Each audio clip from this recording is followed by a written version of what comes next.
Hatimaye naye waziri wa mambo ya nje wa Irani Abbas Araghchi amezungumza kuhusu hali halisi ya Marekani kwa hivi sasa na Jamhuri ya Kiislamu ya Iran katika mvutano ambao unaendelea katika mlango wa bahari wa Hormuz. Waziri wa mambo ya nje wa Iran Abbas Araghchi ameishutumu Marekani kwa kile alichokiita hatua za kijeshi zisizo na busara kila mara ambapo nafasi ya suluhisho la kidiplomasia inapojitokeza. Kupitia ujumbe aliyouchapisha kwenye mtandao wa X, Araghchi alisema wananchi wa Irani hawatawahi kukubali kushinikizwa wala kuinama mbele ya presha kutoka Marekani. Kauli hiyo imekuja wakati mvutano kati ya Iran na Marekani ukiendelea kuongezeka kufuatia mashambulizi yaliyotokea katika mlango wa bahari wa Hormuz, huku kila upande ukimlaumu mwenzake kwa kuanzisha mashambulizi hayo. Araghchi alisema Irani bado inaamini katika njia ya mazungumzo, lakini akaonya kuwa hatua za kijeshi kutoka Marekani zinaendelea kuhatarisha juhudi za kidiplomasia. Aidha, waziri huyo alisisitiza kuwa Irani haitasalimu amri mbele ya vitisho au mashinikizo ya kijeshi, akieleza kuwa taifa hilo litaendelea kulinda maslahi yake na kujibu kile alichokiita uchokozi kutoka Marekani na washirika wake.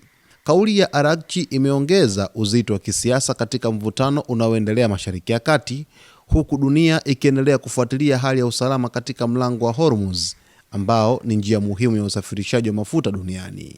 Sasa naye waziri wa mambo ya nje wa Iran Abbas Araghchi amezungumza kupitia ujumbe ambao aliouchapisha kwenye mtandao wa X akisema kwamba wananchi wa Irani hawatawahi kukubali kushinikizwa wala kuinama mbele ya presha kutoka Marekani. Kwa kifupi ni kwamba Irani imesema kwamba haitokubali kusalimu amri mbele ya Marekani kwa namna vyovyote vile.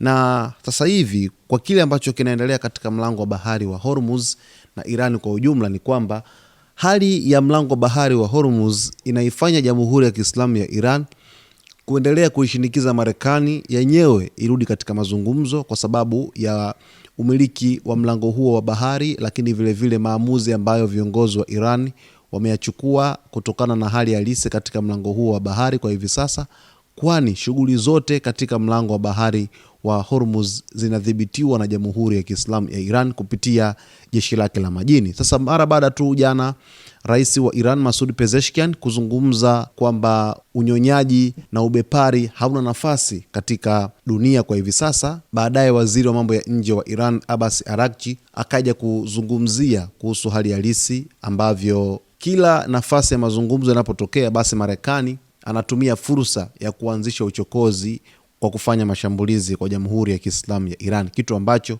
waziri huyo amesema kwamba ni nafasi ambayo Marekani anaitumia vibaya kwa kuanzisha vurugu dhidi ya Iran. Basi mtazamaji wetu, kwa taarifa zaidi ni kuombe uendelee kuwa nasi wakati wote. Nitakujuza yote yanayojiri katika anga za kimataifa kwa kusubscribe channel yetu, kulike, kucomment pamoja na kushare. Inakupa nafasi wewe mtazamaji kuwa karibu na Zone Media siku zote.